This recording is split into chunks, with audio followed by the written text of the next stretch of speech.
From across time and space and throughout the multiverse, listen as two generations of comic book readers come together to discuss a single character or event that shaped pop culture as we know it.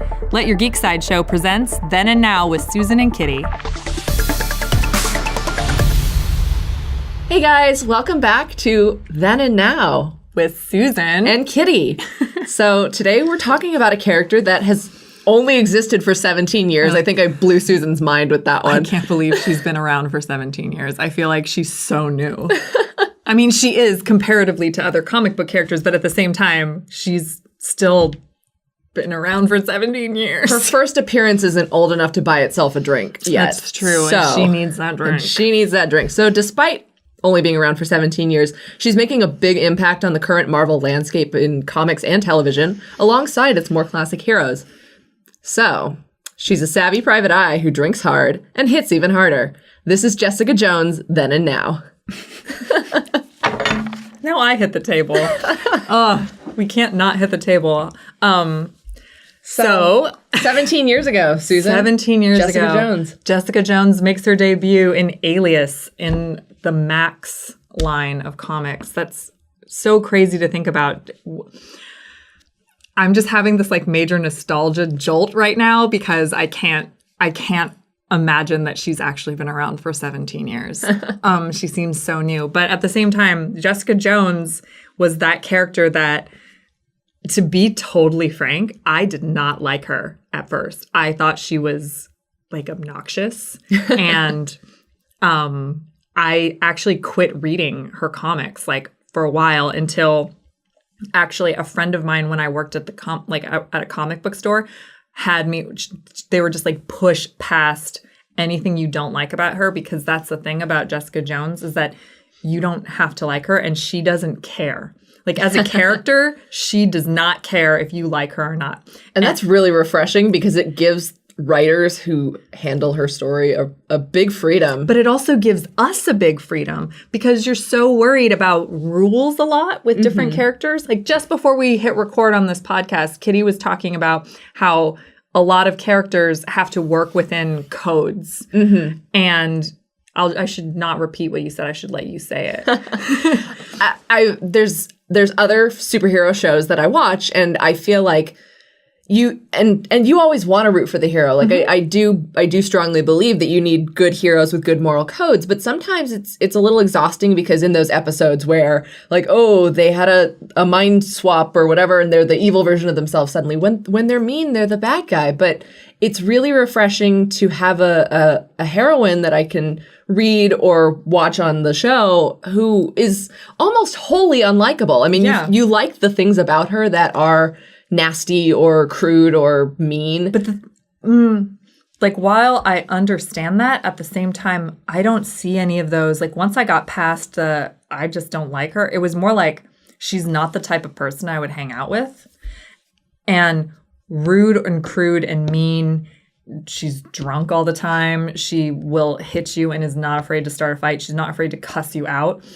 All those things are, while I didn't necessarily attach to them at first, that's the kind of stuff that I wound up liking about her later, because I think Jessica Jones, from her her inception, like, is that character that is not going to be the nice girl. There is not, she plays, I feel weird saying she plays by her own rules because that's like not how I see her at all. She just does what she has to do, and she's not afraid to go to that dark place. And at the end of the day, she does care. I mean, in the show, she has her line, occasionally I give a damn, and that's my greatest weakness. And that's refreshing to see when she can acknowledge that. She tries to push it away, but I think that's a fun line. My greatest weakness is that occasionally I give a damn. Right. Which is an interesting trait for a hero who doesn't want to be a hero. Yeah. But at the same time, she does have she sums it up herself. But we always talk about through lines of characters, like characters that in whatever incarnation you have of that particular one, you need certain traits to come forward. And I think for me, starting out Jessica Jones and the first volume of Alias going forward, the thing that you can really take away from Jessica Jones is that, like, she is like, her through line has to do with she's not the girl that, like, I don't know how to say this without like cursing, and we don't have an explicit label on this podcast, but what I mean is there's frames of her sitting on the toilet. There's frames of her legit just swearing at people and clients that she should care about whether or not she's getting money from them, but she doesn't, because they're like, she knows her worth in a certain way. And she's in a profession that people don't come to private detectives from a good place or a place of good charity. They're already angry at someone. And and even in the show, she sums it up. When she does her job correctly, it makes the clients even angrier. Right. Because she does her job correctly. This is what I mean to say. She has a darkness in her, in like, that's built into her from her job, from her personality. I keep repeating that, like, she doesn't care, like, she doesn't give a darn about anybody, but like, she does, but it's her darkness that helps her get through those times. And I think you can't have Jessica Jones without a level of darkness and things that are just plain messed up. Because if you are in New York City, you're going to a private detective. That private detective is like a former, like goody-goody superhero who has retired and doesn't want to talk about that ever, who drinks herself silly and thinks she can't feel things but wants to. That's all really dark stuff. But somehow, even though you think you don't like her, you kind of come around to, we all have that part of us that maybe it's one decision that we made, or it's something that we wish we did, or something that we wish we did differently. Jessica Jones taps into that, and I think that's what makes her so compelling as a character. Because at the end of the day, no matter what darkness she's dealing with, she's still the person that tried to do something. Right. And whether or not she's successful, right, she still tried. But when she's not successful and she tries anyway, she walks away with that knowledge. So it's almost, when you're the reader and you don't like her because you would do something different than she would, that's also something that you take away as the reader from Jessica herself. Like, oh, I would have done that completely differently. She did it wrong. And then I got angry at Jessica reading her, especially towards the beginning. I was like, this girl's gross. Like, why on earth would she behave this way? And then it's like, oh, look at all her circumstances. And maybe I would behave that way too. Yeah. And I think it's very interesting because we're coming from different sides of this. I mean, if you're listening to Then and Now, hopefully you understand I'm a little bit older than Kitty is. But Susan really has a different perspective on these things, and especially for a character that is so fairly recent and new. I didn't read the Alias comics because those were coming out when I was a little kid, and I don't think I would have started with a comic that starts with a swear word. Yeah, the first word in, like, that was the, that was the defining characteristic of this book. She came at you with a punch, and she was always going to just keep hitting you. That's also a very Jessica Jones thing to do. She's not going to stop hitting you until you submit. Yeah.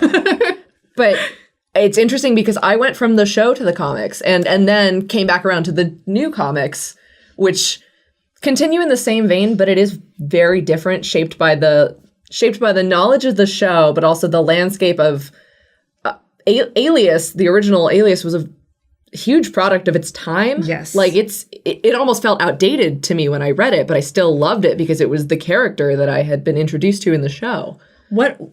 I'm really curious, what about it seemed outdated? Because I totally had to do a refresher when I found out that one of the themes was going to be Jessica Jones, because I hadn't retouched Alias in years.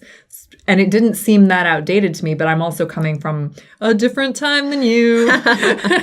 Well, there are some very specific cultural references in there. Right. But there's also, I think there's a little bit of maybe outdated ways of the way that Marvel, and it might be because of the Max imprint. I haven't read anything else from the Max imprint, so I don't know how the other series address this. But there's some interesting ways they address the topic of the superheroes or the neighborhood that she lives in, or it was pre-Civil War stuff for Marvel, but it feels very much, since I started reading in the Marvel Now, Avengers Now kind of age of things, that felt like a very different Marvel landscape. Oh, it definitely is. And I would say that the Max imprint definitely was the darker side. So when you're talking about like her neighborhood and how they address different superheroes, the other titles from that are also a little bit off from what you would think of as like the normal like Marvel tone. Yeah. And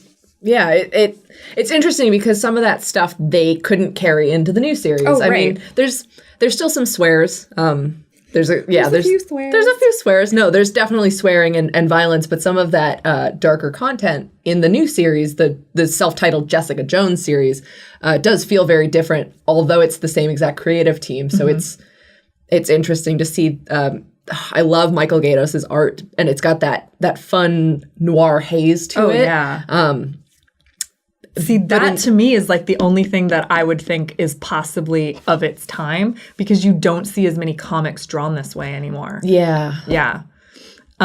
However, you address the same creative team. So Brian Michael Bendis, who created Jessica Jones, I thought, because I picked up, I think, the first 2 issues of the new series, and I didn't care for it because I wanted it to be as harsh as this stuff was. Like I've been saying, Alias feels like you are being punched in the gut with this character. Like she's going to come at you. She's going to use all of her super strength to come at you, and she's not going to let up. And I just felt she was a little bit watered down in the new series. And I would agree. I would actually agree with that, given a variety of factors. One, I think Marvel knew in some capacity this was going to be the series that a lot of people stepped into following the show immediately. Right. Following the show immediately. And they republished all the volumes of Alias titled Jessica Jones Alias so people could find it more easily. Notice my copy does not say that on it. No, it does not. Yours is straight up Alias. Old school. But the new series picked up. The new series had some weird timing issues. It was meant to pick up immediately after Secret Wars, which seems to be that comic seems to be the crux of a lot of my knowledge for current characters, because a lot happened after Secret Wars when they smashed every universe together and then pulled them all apart again.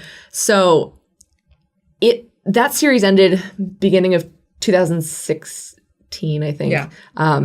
And that's when the Jessica Jones series kind of picked up. They wanted to launch it with the 2015 television show, but unfortunately the timing wasn't there for the artist. And so they had to kind of adjust. So the series does pick up after Secret Wars, but it came late to the game, making references to that. And her first case back in the game is a gentleman who has memory of his past life in a different one of the Marvel universes, but now he's been put into the wrong life and he's got the wrong wife and child. And so he kind of goes crazy with that knowledge and kills them. But and so she's got to investigate all that. And he's like, yeah, I did it because I'm crazy. And there was a different universe. But if you don't know that was what happened in the events, it loses some of its punch.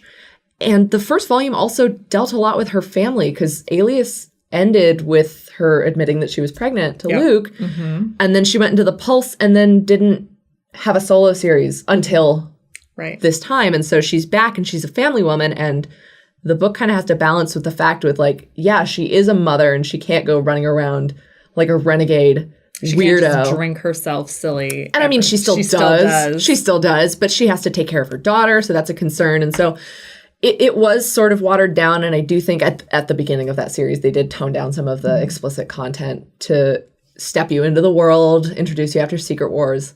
But it's kind of ramped up. Bendis is preparing his departure. Yeah. I was just going to ask, like, how do you feel about Bendis finally leaving Jessica Jones?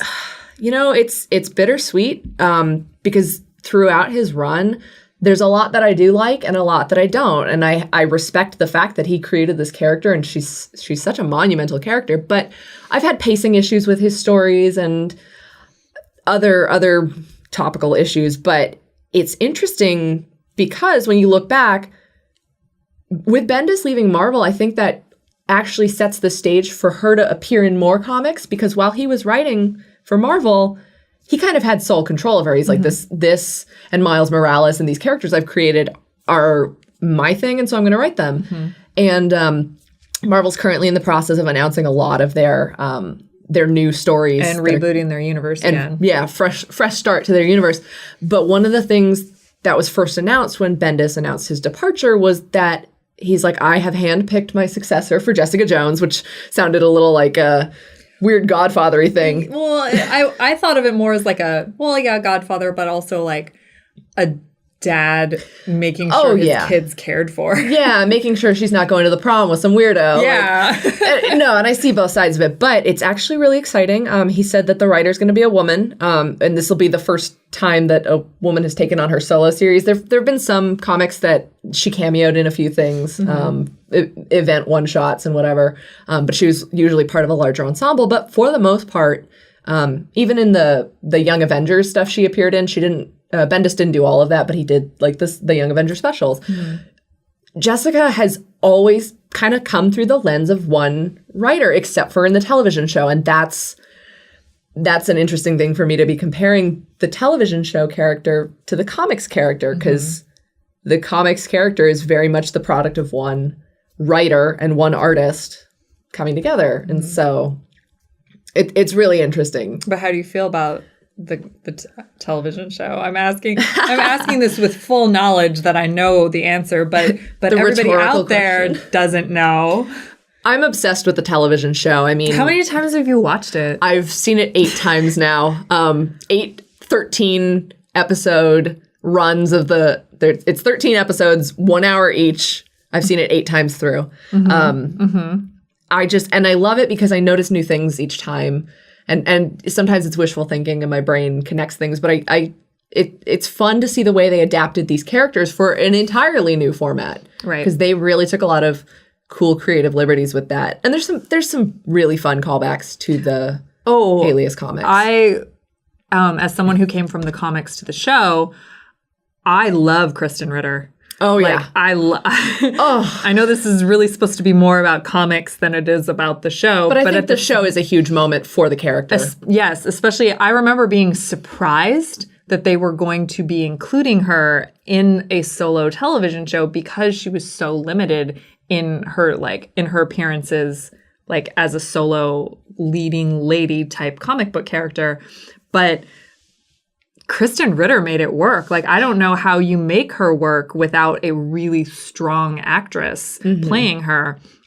And she captured the same type of thing where you don't necessarily like Jessica all the time. She makes so many bad choices. So you want to scream at the TV sometimes watching that show because it's so like, what are you doing? And full disclosure, I'd never heard of the character before they announced her for television. Really? Yeah. No, and I was working at a comic book store about that time, and one of my coworkers slides me the first volume of Alias, and he goes, I think you're really going to like this character. I picked up the book, and I go, she kind of looks like me. I like it. But she does kind of look like me. I kind of wish I could be like a David Mack watercolor or a Michael Gaydos drawing. Like, that style is so cool. But I was like, I have never heard of this character. And I think that was because it also got filed under the Max heading in our store. And so it wasn't with the Marvel stuff. But going on the show, I'm glad to know that you really like Kristen Ritter. I want to know, what you thought, having come from the first Alias volume, what they did with the first season of the show, drawing out what was only a very short storyline with Kilgrave in the comics, because I read that and it was like, wow, he's not inconsequential, but he felt within that 20-issue run. So tell me about it. So, I remember thinking, like, why would they make Kilgrave the main villain? Like, he seems like a side villain. Like, they're not going to put Man Mountain Marco. Well, I mean, everyone's like Typhoid Mary. So, like, you know what I mean? But he seems like such a side villain. Someone, because even his powers are everyone's going to kill me for this, but like his powers are passive almost. His powers are influencing and controlling minds. Like that's not an aggressive power. Jessica Jones punches people. It's like pheromones in the comics or something. It's pheromones. That's such a sciencey word that they love to throw out there. Yeah. But in the show, it's very much like a mind control type of situation. And they say it's a virus, but still it's the hand-wavy explanation for it. Sure. But it's so wholly terrifying in the show. It is so, and in the comics, I remember hearing that he was going to be the main villain and being like, I probably won't like this show because if he is the way that he is in the comics, this is going to be very upsetting to watch. Because if oh yeah, and the show's totally not upsetting. Well, the show's upsetting to watch, but they made it.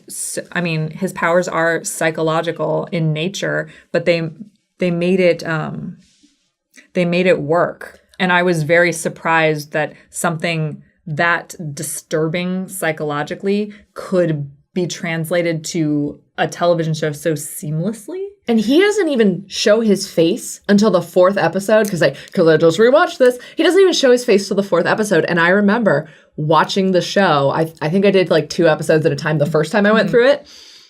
He didn't show up. And I saw those first few episodes where he was an idea. Yeah. He was an idea. He was a flashback. He was a moment of trauma. A presence. I had nightmares about him. And then they went away once I saw David Tennant and it was David Tennant. That was another point of contention for me since I'm a huge Doctor Who fan and he's my 10th Doctor. I was like, you can't go from being the 10th Doctor to Kilgrave. So that kills my soul in so many different ways. My first Doctor was 11, so now I can never watch Doctor Who season 10. You can never watch 10.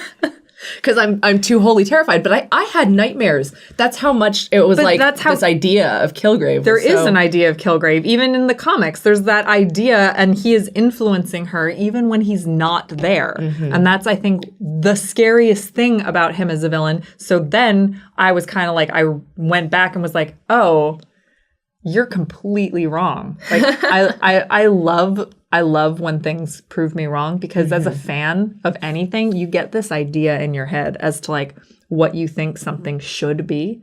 And I get it all the time. So I definitely had this idea of what Jessica Jones, the TV show, should be. And Kilgrave had to be this way.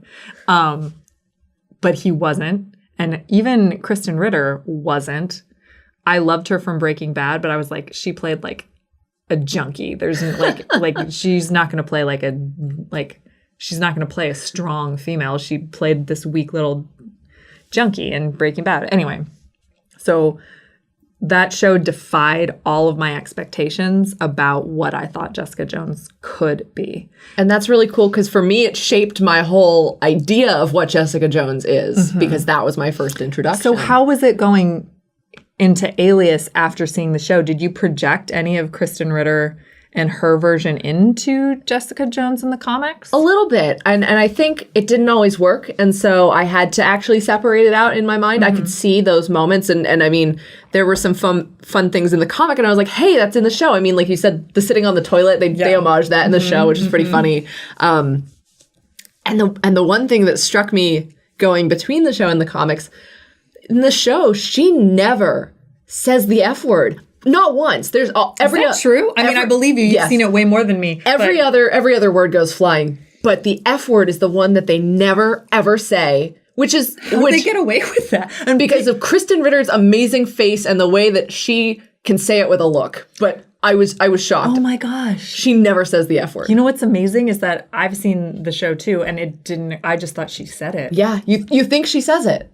And so I thought that's some Kilgrave level like mind manipulation right there. And there were cool moments that I recognized. And there's like they got artwork from her apartment in the comics into the show. Well, also David Mack, who did the covers, did the opening credits for the show. Yes. So that was also amazing. And that's one of those Netflix intros. That and Stranger Things, when it's like, would you like to skip the intro? I'm like, hell no. Hell no, I'm not going to skip that intro. Skips the intro.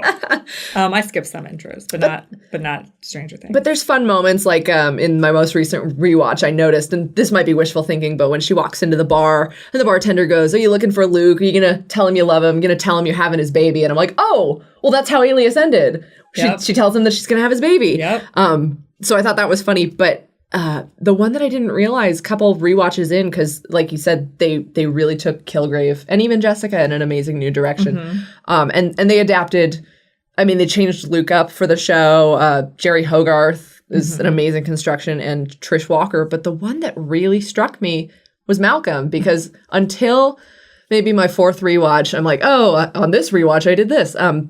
The fourth one, when the last line of the show is he picks up the phone and says, Alias Investigations, how can we help you? Then it hit me. That's the version of the kid who lives in her apartment building who wants a job with her. Yep.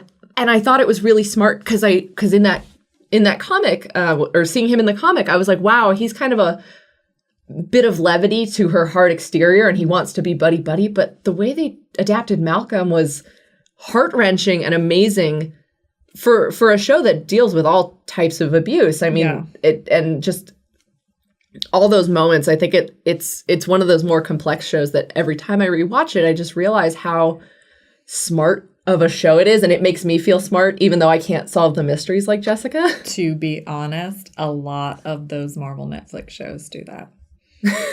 I mean, to be honest, I haven't quite seen all of them. I haven't either. I have a gap in mine as well, you know this, but Daredevil also takes a couple of watches before you before you get all the nods to all the things you're supposed to get.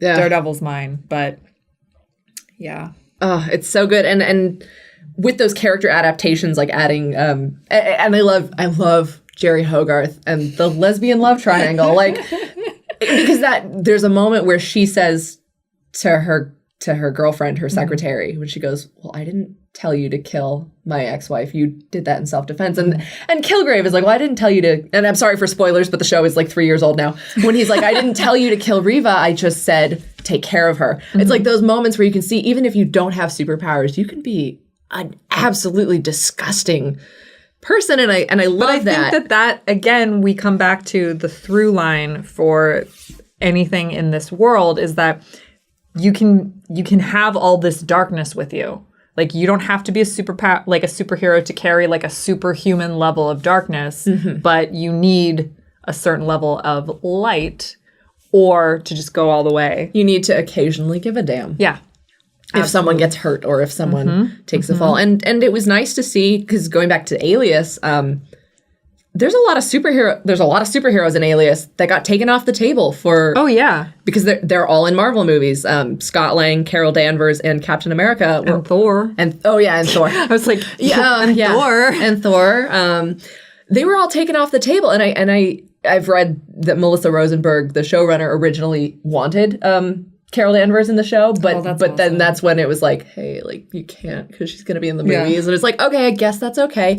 Because then how else would we get Patricia Walker? Like, I think that's fun because that's like she's like a child star, but they wrapped her into that story of how people come out of abuse and it's just like, do we have another hour to talk about this? For real. I'm guessing not, but yeah, and then she jumps to the Defenders, but I think the Jessica Jones show and Alias are like the ones. Absolutely. So, in case you guys are now interested in picking up anything Jessica Jones, if any of this talk has intrigued you, if any of it means anything to you, I would say go to your comic book store and ask for Alias or Jessica Jones Alias, since now they have rehashed the title of the comic to make it match the TV show. And we didn't get to talk about it, but the Pulse series is also the next one for her. Yeah. It's not the neo-noir, it's her working at the Daily Bugle, but there's some fun in that. Yeah. So that one's definitely important. And then for modern stuff, if you're coming from the television show, then I definitely, first of all, to start actually, Jessica Jones Avenger is a trade paperback they put out, which collects her random appearances that weren't Alias or the Pulse. She's got some scattered fun ones. I think it's got the wedding of her and Luke Cage and like some important stuff from some of the miscellany. Kind of like the highlights of Jessica that aren't as dark. It's the Jessica Jones highlight reel. And then the newer series, Jessica Jones Volume 1, because the new series is called Jessica Jones, period. So Jessica Jones Volume 1, which is called Uncaged. Volume 2 is called The Secrets of Maria Hill. So that one actually loops in more superheroes. They haven't published the third volume yet, but when that is collected, it will be the Return of the Purple Man. And then there's actually the Defenders Volume 1, Diamonds Are Forever, which is the Bendis Netflix Defenders one. That's really good. Yeah, and then Jessica Jones Season 1 is on Netflix. I've already watched it 8 times, so catch up. And I will never see that show as much as you have. Not with that attitude you want. Oh my gosh, I don't have the time. And Jessica Jones season 2 drops on Netflix March 8th. So you guys have some time to do your research reading and hone up on those private investigation skills. Amazing. And that's Jessica Jones, then and now. Thank you guys for listening. And don't forget to let your geek side show. This has been Then and Now. For more ad-free pop culture news and content, visit geeksideshow.com. Thank you for listening, and don't forget to let your geek side show.